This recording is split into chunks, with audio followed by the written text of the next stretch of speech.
America's now building at least 80 new nuclear weapons a year. It's about to violate the Comprehensive Test Ban Treaty. In fact, there's a committee in Congress now, a joint committee, looking at that so America can start testing very major nuclear weapons underground again.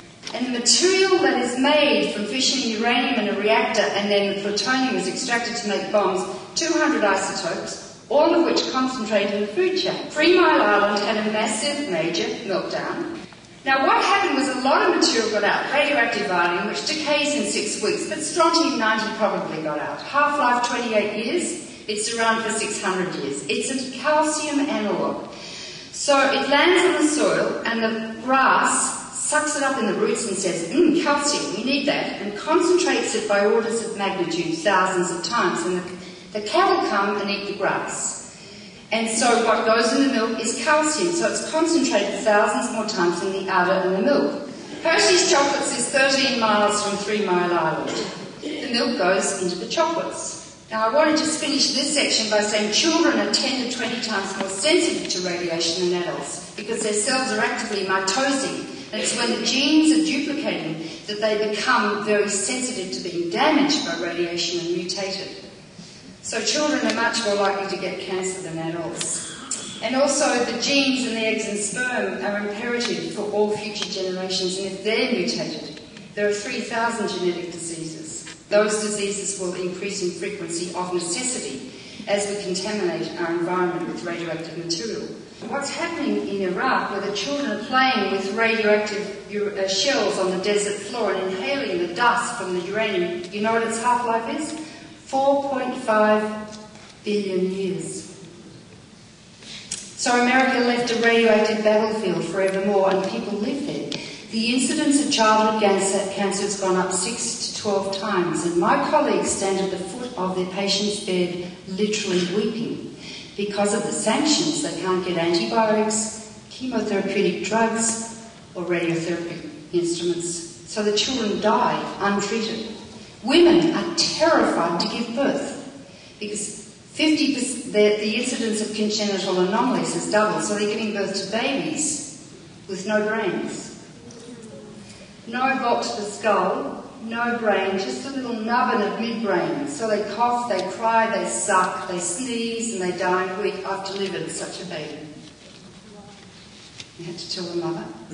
They're giving birth to cyclopses, babies with single eyes.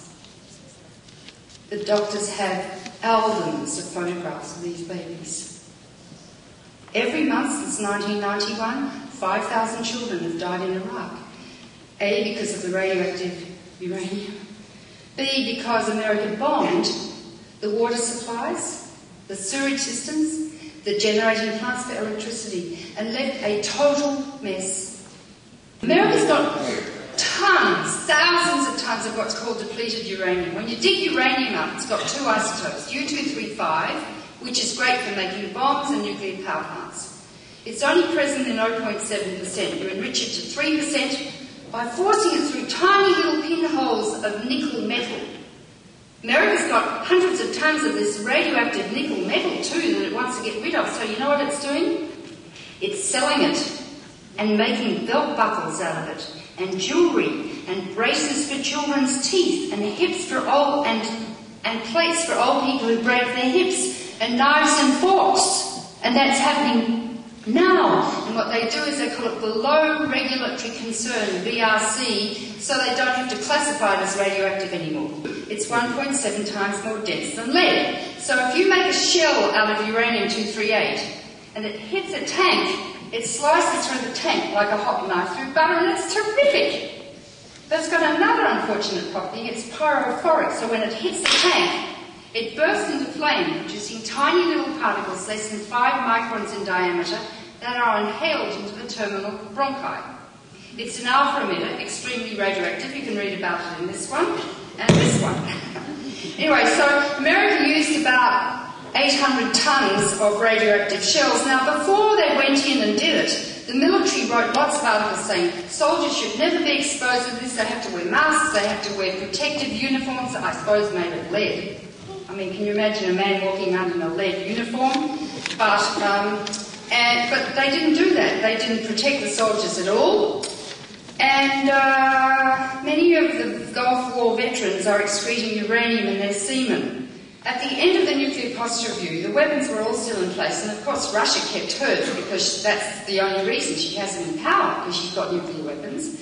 And one general said, at the end of this, he said, if you threaten our missiles and our early warning system, he said, baby, you're threatening the family jewels.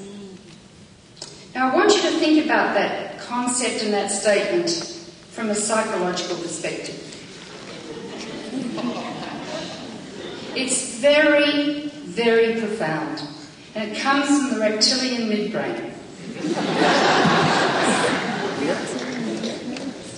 So I go into at length the thinking of the military, and like in football, much of the language is sexual.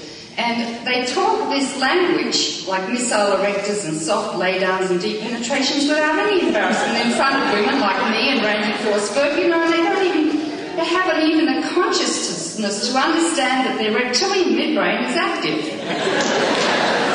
Their right brain isn't working at all, and their left brain is being used to justify what the reptilian midbrain tells them to do.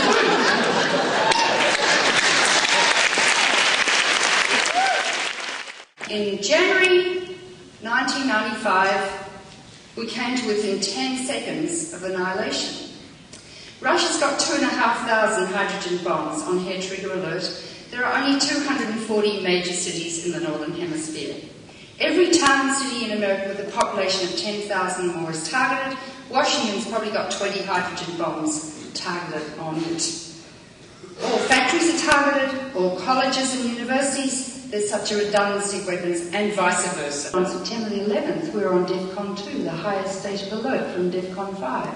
Planes in the air, B-52s with nuclear weapons on them, ready to go towards Russia, the pilots of whom were a patch over one eye. Because when they get there and drop their payload and the explosions happen, they become blinded. So then they have to take the patch off the eye so they've got vision in the other eye and they can fly back and land. But where are they going to land? There'll be no airports. There'll be no people. There'll be millions of dead bodies. There'll be people suffering the most horrendous third-degree burns. The White House, though, is stockpiling large quantities of morphine just in case there's going to be a nuclear war. You know when you have your radio on sometimes and you hear, ooh, we are just testing the emergency broadcasting system. This time you'd hear, ooh, we're under nuclear attack. We've got 10 minutes to reach the nearest fallout shelter, and the weapons come in at 20 times the speed of sound. Explode with the heat of the sun, dig a hole 3/4 of a mile wide and 800 feet deep, turning Herb's Theatre, the Opera House, the City Hall, everything to radioactive fallout. 5 miles from here, in all directions, everyone's literally vaporized, as was a little boy in Hiroshima who left his shadow behind him on the pavement. 20 miles from here, in all directions, everyone dreadfully burnt, lethally burnt. Winds of 500 miles an hour suck people out of windows and turn them into missiles travelling at 100 miles an hour. And then, as the cities burn, a huge cloud of toxic black smoke will cover the earth with a cloud so thick it'll block out the sun for a year and cause a short nuclear winter and the end of most life on Earth, except possibly the cockroaches, the algae, the moss and the lichens. But it's up to every single one of you can all do what I've done. There are enough people in this room to have a revolution in America. A revolution. Turn it upside down. No violence, no blood, a Gandhian Nelson Mandela revolution. Do you know what Nelson Mandela did after being in jail for 34 years? He walked out hand in hand with his jailers.